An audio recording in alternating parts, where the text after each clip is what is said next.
Hello everyone शांति पाठशाला को मु आपण मानंकु स्वागत जनाउछि। आजिकार एक नूतन भिडियो रे आमे आलोचना करिबा उत्कल दिवस उपलक्षे एक सुंदर और हृदयस्पर्शी भाषण। भिडियोटी को आरंभ करिबा पूर्वरु चैनल को सब्सक्राइब कर दियंतु एवं पाखरे थिबा बेल आइकन टी को प्रेस कर दियंतु। चलंतु समय नष्ट न करी भिडियोटी को आरंभ करिबा। सम्मान्य सभापति महोदय, पूज्य गुरुजी गुरुमा वृंद, मंचासीन समस्त विचारक मंडली, मोर छोट बड़ भाई और भौणी माने एवं उपस्थित समस्त सभा सद्गण, आजिकार एही पवित्र उत्कल दिवस उपलक्षे मते किछि कहिबार सुजोग मिलिथिबारु मु निजकु धन्य मने करूअछि। उत्कल अर्थात उत्कृष्ट कलार देश। नद नदी प्रकृति प्राचुर्यरे परिपूर्ण उत्कल हेउछि एक प्राणमय भूखंड। समग्र भारत वर्षरे एक उन्नत तथा विभवशाली राज्य भावरे परिचित थिला। उत्कल परि देवभूमि ओ तीर्थभूमि विरल। त्याग, तितिक्षा ओ वीरत्व बलिदानर एही भूमि चंडाशोकरु धर्माशोकरे परिणत करिबार क्षमता रखे। विश्वरे केउठारे मध्य एपरी मनमुग्धकर सौंदर्यमयी कला, भाषा, संस्कृति तथा सामाजिक मूल्यबोध भली अनेक वैशिष्ट्यतार सम्मिश्रण देखिबाकू मिलिब नाही, जहा केवल ओडिशारे अनुभूत। 1936 मसीहा एप्रिल 1 तारिखरे ओडिशा बा उत्कल स्वतंत्र राज्य बा देशर प्रथम भाषा भित्तिक राज्य भावरे मान्यता पाइथिला। तेणु एहाकू मने रखिबा पाई प्रत्येक वर्ष एप्रिल 1 तारिख को उत्कल दिवस रूपे पालित होइथाए। ओडिशार शेष स्वाधीन राजा मुकुंद देवଙ୍କ पराजय परे उत्कलर विपर्जय आरंभ होई जाइथिला।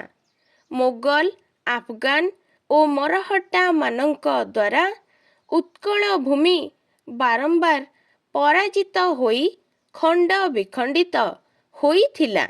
1803 मसीहारे इंग्रेज माने वाणिज्य कारोबार करिबाकू आसी उत्कलरे तांको शासन चलाइबा आरंभ करिदेबे एकथा केही जानी नथिले।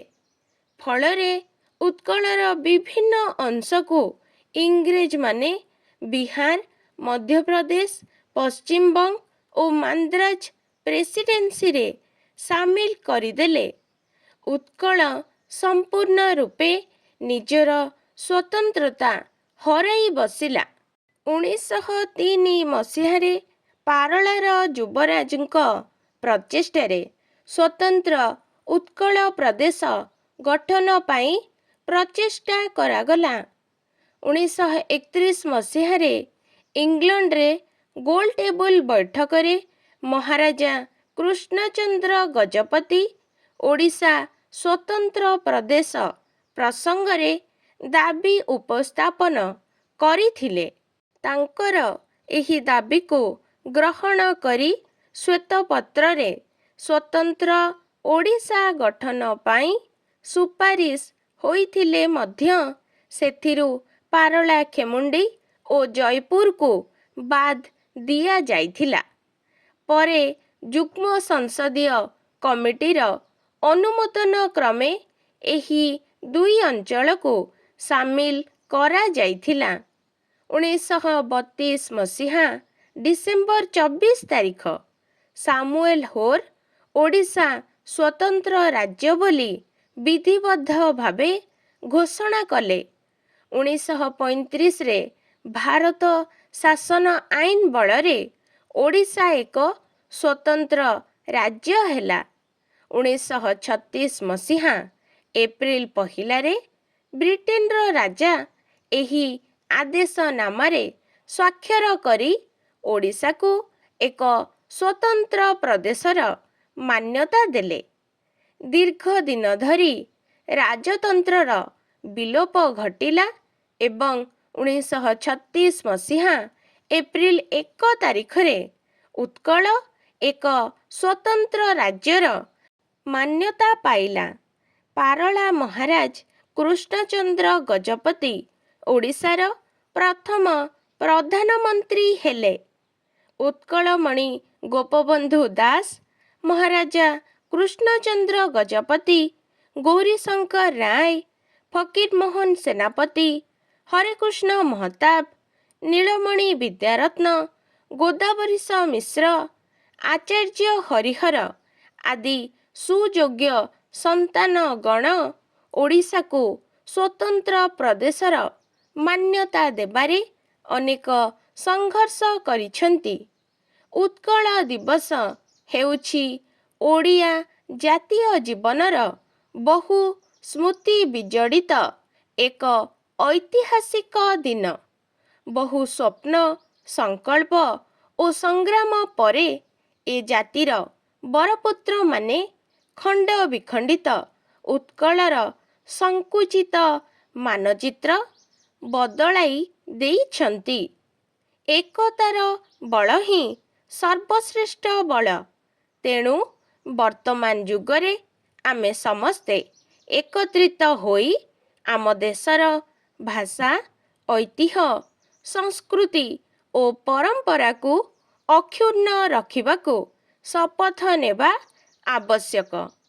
ଏତିକି କହି ମୁଁ ମୋର ବକ୍ତବ୍ୟ ଶେଷ କରୁଛି। ଆଜିକାର ଭିଡ଼ିଓଟି ଆପଣଙ୍କୁ କିପରି ଲାଗିଛି କମେଣ୍ଟ ମାଧ୍ୟମରେ ନିଶ୍ଚୟ ଜଣାଇବେ ଏବଂ ଲାଇକ୍, ସେୟାର, ସବସ୍କ୍ରାଇବ୍ କରିବାକୁ ଜମାରୁ ଭୁଲିବେନି। ଧନ୍ୟବାଦ।